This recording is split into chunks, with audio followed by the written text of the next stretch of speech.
Bonjour, nous sommes le dimanche 1er février 2026 et le sujet est les VPN, acronyme pour Virtual Private Network, qui sont dans le viseur de Anne Le Hennan, la ministre déléguée chargée de l'intelligence artificielle et du numérique.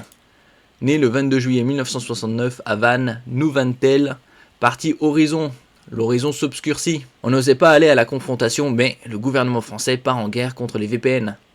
La ministre du numérique a déclaré ce vendredi sur France Info que les réseaux privés virtuels constituent le prochain sujet sur sa liste 3 jours après le vote de l'interdiction des réseaux sociaux aux moins de 15 ans. En Australie, c'est au moins de 16. On en avait parlé l'année dernière. Une annonce qui fait craindre une restriction des libertés numériques.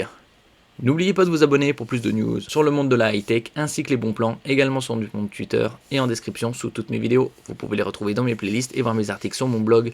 Tous les liens seront en description. N'oubliez pas de mettre un j'aime, un commentaire, de partager et de cliquer sur les liens en dessous de mes vidéos pour soutenir la chaîne. Nous sommes à la fin de ces soldes d'hiver. Vous pouvez consulter ma liste bons plans pour retrouver tous les meilleurs bons plans. L'Assemblée nationale a adopté lundi 27 janvier l'interdiction d'accès aux réseaux sociaux pour les mineurs de moins de 15 ans. Une mesure destinée à entrer en vigueur dès septembre 2026, donc à la rentrée.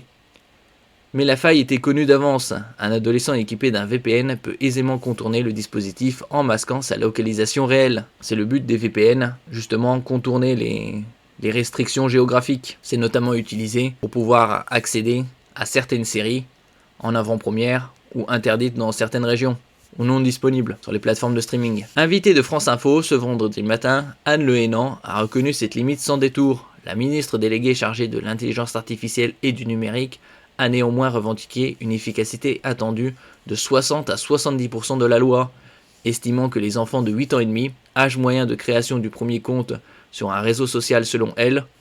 Après, il y a également la responsabilité des parents. 8 ans et demi pour créer un compte sur un réseau social, c'est très jeune. Ne maîtrise pas ces outils de contournement à moins d'avoir la complicité d'un adulte. Après, certains enfants sont assez malins. Les VPN dans le viseur du gouvernement. Les VPN, Virtual Private Network, c'est le prochain sujet sur ma liste.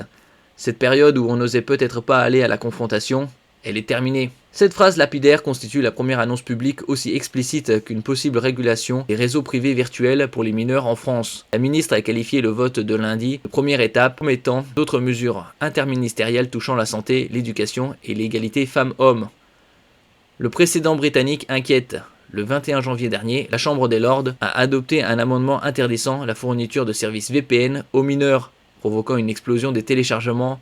ProtonVPN a enregistré une hausse de 1400% de ses inscriptions en quelques heures. Le paradoxe technique demeure insoluble. Pour filtrer les mineurs, il faut identifier les adultes, ce qui annihile l'essence même du VPN fondé sur l'anonymat.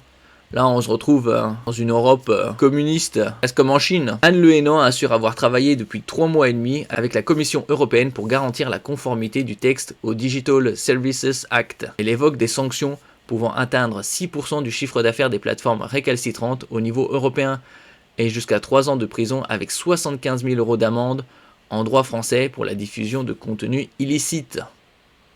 Alors, dernière question sur ce sujet-là. Tout le monde dit que c'est très simple de contourner les interdictions par un système de réseau privé virtuel qu'on appelle VPN. Est-ce que vous arrivez à vous prémunir de ça dans ce texte de loi, ou est-ce qu'on verra bien à l'usage, si j'ose dire? Alors, je pense que nous avons franchi une étape vraiment très importante lundi. Nous sommes le premier pays européen, grâce à la volonté du président de la République, à avoir mis cet âge, 15 ans. Ce n'est qu'un début, monsieur. Ce n'est qu'un début. Et donc, il y aura d'autres mesures beaucoup plus interministérielles qui concernent la santé, qui concernent l'éducation, l'égalité femmes-hommes. Bref, c'est une première étape. Des parlementaires ont fait des rapports. Le président a mandaté des scientifiques pour également évaluer la dépendance aux écrans. Donc tout ça, ça va aboutir sur du court terme, du moyen terme et du long terme, qui est l'Europe, à des nouvelles réglementations. Les VPN dont vous parlez, alors je ne suis pas naïve, je connais l'environnement numérique dans lequel nous évoluons tous. Évidemment que le VPN existe. Mais moi, si j'ai réussi, en faisant passer ce texte avec l'aide des députés, à protéger déjà 60, 65, 70% des enfants, parce que je rappelle que l'âge moyen de création de son premier compte social, réseau social, c'est 8 ans et demi. 8 ans et demi, c'est incroyable. À 8 ans et demi, je ne pense pas qu'on sache qu'existe un VPN. à moins d'avoir la complicité d'un adulte. Donc si on peut déjà avoir protégé une très large majorité, eh bien on continuera. Et les VPN, c'est le prochain sujet sur ma liste. Merci pour votre écoute et à la prochaine.